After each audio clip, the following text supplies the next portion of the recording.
Hello, everyone, and welcome to our stress and anxiety webinar. Just a few housekeeping items before we get started. Like I mentioned, we are recording this webinar, so you'll be able to watch it later if you end up having to jump to another call.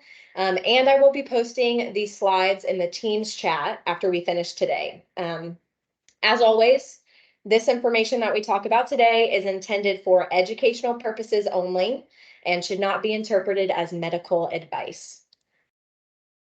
So my name is Jenny, and I'm the virtual program coordinator located in the hot Houston, Texas. This topic is one that I'm super passionate about, and I'm excited to dive deeper into mental health. I personally have dealt with extreme anxiety in the past, and I feel like I've learned and developed ways to kind of keep it under control instead of letting anxiety control me. So for that reason, I'm super passionate about mental health, and I truly believe that it should be a topic of conversation so that we can share our experiences and just learn from one another.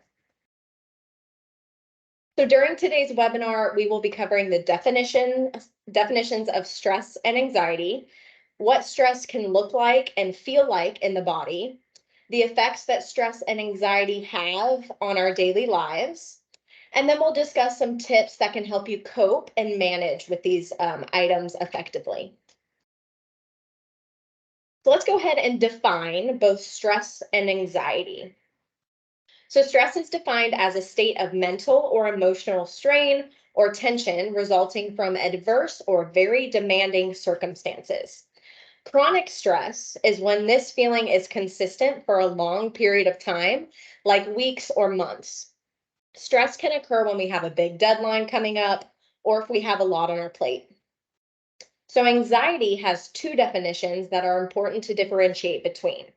So the general definition of anxiety is the kind of anxiety that can be normal in stressful situations such as public speaking or taking a test. The definition used for clinical anxiety used in psychiatry is a nervous disorder characterized by a state of excessive uneasiness and apprehension. So when the feeling of anxiety becomes excessive and all-consuming and it starts to interfere with your daily life is when you need to seek advice from a medical professional. So as we move on, I want you to keep these two definitions in mind.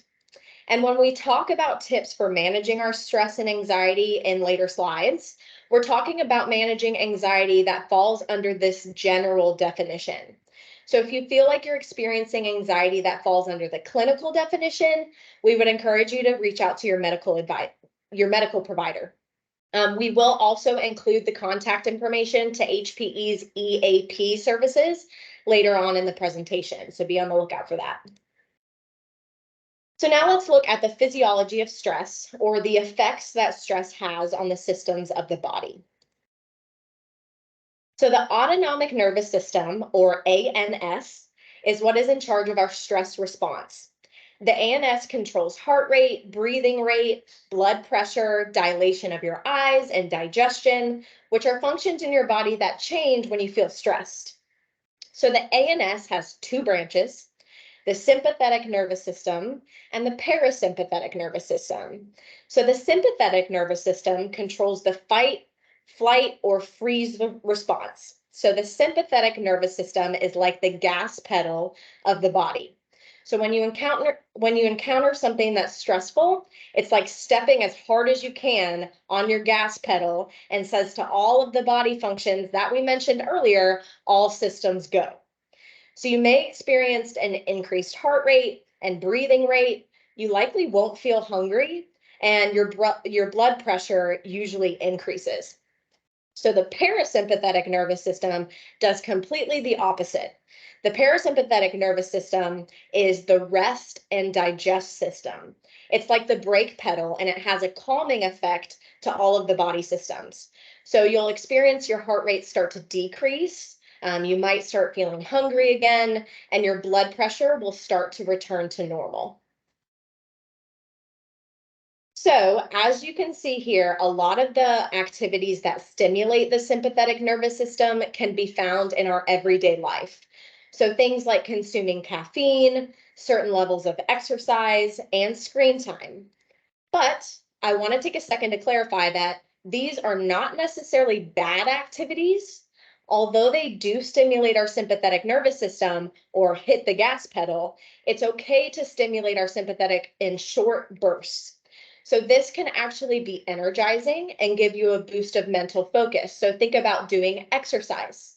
You feel energized afterwards and you get a little boost of mental focus. So our goal is just to not chronically stimulate our sympathetic nervous system, which happens when you're experiencing chronic stress or clinical anxiety. So similarly, there are many activities that can help stimulate the parasympathetic nervous system or calm your body down. So some of these include meditation, yoga, reading, nature walks, breathing exercises, and in a moment, we'll go over some practical ways that you can incorporate calming techniques like these into your routines. So now I think we can all confidently say that we've had and experienced either stress or anxiety or both at one time or another. But I wanted to lay out some ways both of these can manifest themselves into our bodies and lives so that we can know what to look out for. So before I do this, I want you to think back to a time recently that you were very stressed about something. Maybe it was work related. Maybe you had something going on in your household that was causing stress. Whatever it was, I want you to really think back to how you were feeling in that moment. What things were you feeling in your body at that time? So once you remember what that stress felt like for you, in a moment, I'm going to share a poll where you can share those feelings of physical, the physical feelings of stress that you experienced. I'll give you a personal example before I put up the poll. I recently have been in the process of buying a house, which is super exciting. But for most of us, with any big life change or financial commitment comes stress. So I noticed that when I would experience stress take over my body, I would start to feel a little nauseous. For me, for some reason, it always starts in my stomach, and then I start to get hot and my chest starts to feel heavy. And once I started to be aware of those changes, I was able to correlate those feelings with becoming stressed. So let me go ahead and share this poll. I'm wondering what physical feelings you've experienced when you feel stressed. So you should see a poll pop up. And if you will just enter a few words, like in my example, I would put nauseous, I could put hot, sweaty, um, uh, irritable is a good one, lack of sleep. I see headache, hot, yep, sweaty, difficulty sleeping, that's a good one. Nervous stomach, yep, can relate. My hands get clammy. I don't know if y'all experience that. Brain fog, that's huge. Increased heartbeat, yep. Big one is headache. That's crazy. Yeah. Clammy hands. Yep. Irritable. Definitely can get irritable. Hot flashes for sure. Love that. Heart flutter. Yep. Headache is still the big one. Yeah. All that tension in the neck and in the upper back starts to give you headaches, tension headaches, lack of focus, mind racing. Yep. Thank you guys for sharing. This is awesome. So as you can see, there's a lot of things that can happen to our body when we start to feel stressed and if we experience anxiety. So it's important to note that all of these, once you start experiencing that, you can start to correlate those feelings with becoming stressed and anxiety. And when you just kind of realize, okay, this is what's happening and this is why, it starts to calm the body, and you feel a little bit better about it. So thank you guys so much for sharing that. I'll go ahead and close our poll. Awesome. So let's dive into some other symptoms of stress and anxiety. So the symptoms of stress and anxiety can vary, obviously, person to person, like we just saw, but they can include changes in mood like restlessness, lack of motivation and focus, angry outbursts, irritability, which we mentioned, sadness or depression, changes in behavior, such as insomnia or sleep issues, which I saw on that poll, social withdrawal, overeating or undereating, and exercising less. And then effects on your body. So fatigue, which we mentioned, stomach upset, which we mentioned, muscle tension or pain, which then causes headaches. Now, none of these lists are exhaustive. So like we saw from the chat or the poll, everyone's mind and body processes stress and anxiety in different ways. And therefore, the symptoms can look different person to person. So with changes in mood and behavior and physiological effects on the body, it'd be naive of us to think it wouldn't bleed into our daily lives. So stress and anxiety can affect various parts of your life, but some of the most common that you may have experienced are your relationships with others, your physical and digestive health, performance and productivity at work or at home, and overall quality of life. Now, I know personally, when I'm feeling overwhelmed with stress or anxiety, I find myself being more irritable towards my partner. And it's normally the people that are closest to me that get the brunt of the feelings that I'm experiencing. And I'm sure that many of y'all can relate to that. So general stress and anxiety, and even chronic stress and clinical anxiety, are unfortunately very common in today's world. So we wanted to give you some tangible tips for managing your stress and anxiety or stimulating your parasympathetic nervous system. So meditation and breath work, our first one, can be helpful in resetting your nervous system and reshifting your focus in a time of stress. In just a moment, towards the end of this webinar, we'll practice the 4-7-8 breathing techniques together. We offer weekly meditation through our CubeFit virtual classes, which is a great way to practice some of the techniques we'll cover today. All HPE team members are offered their own complimentary Headspace membership, plus up to 4 memberships for friends and family. The app offers guided meditations on topics like sleep, anxiety, focus, parenting, mindful eating, anger, working from home, and more.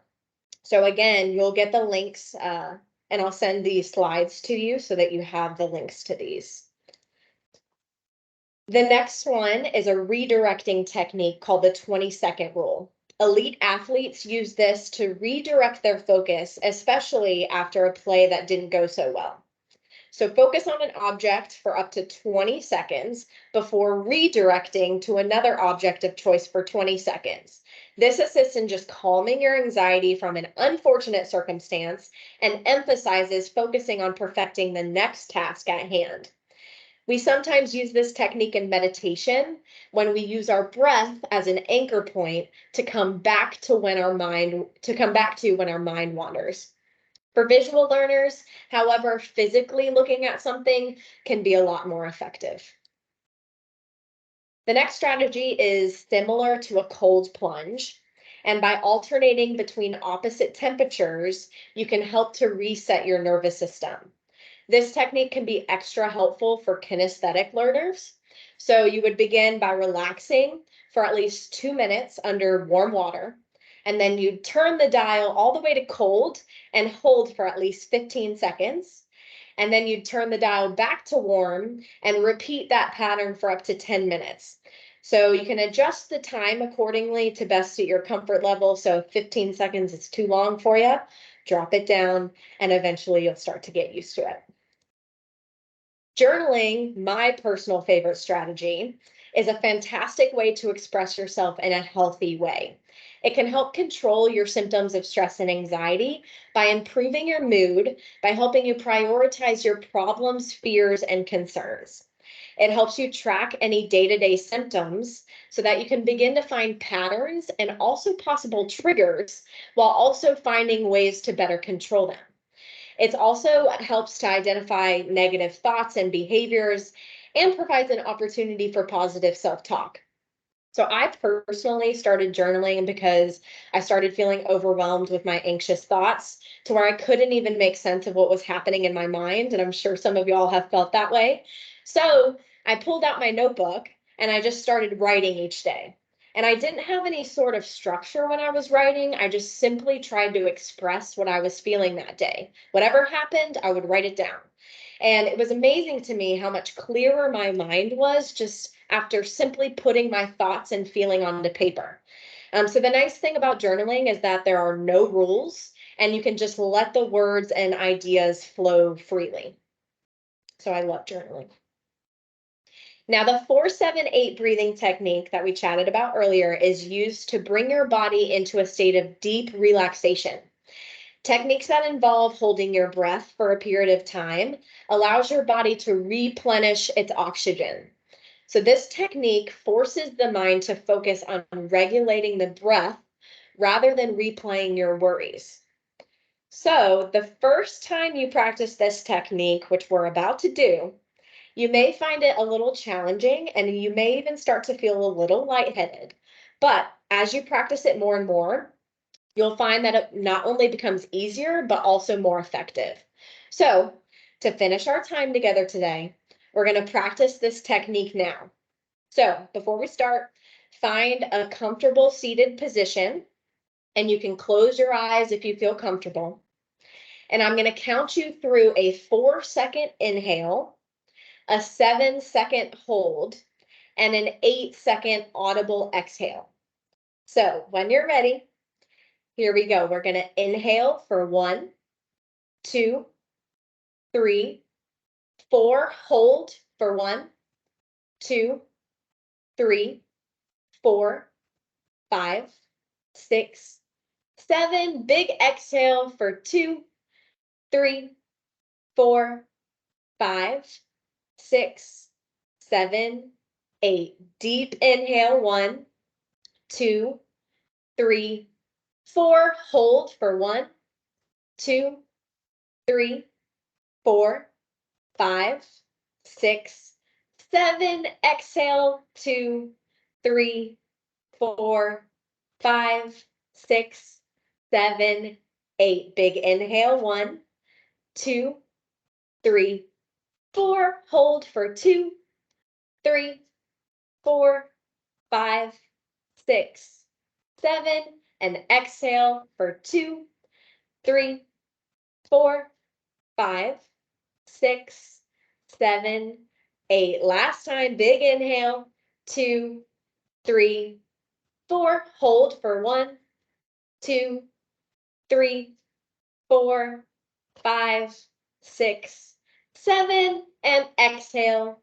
2, 3, 4, 5, 6, 7, and 8. Now you can breathe normally. It's tough at the beginning. Like I said, you might feel a little lightheaded. It's tough, but as you start doing that more frequently, your body gets more used to it and it becomes more effective. So definitely try that out again at some point in the future. Thank you guys so much for joining me today. And for those who are here because you participated in our Mindful for 5 program, we very much appreciate your participation. If you did participate in Mindful for 5, we do have a post-program survey that we would love for you to fill out to hear your feedback.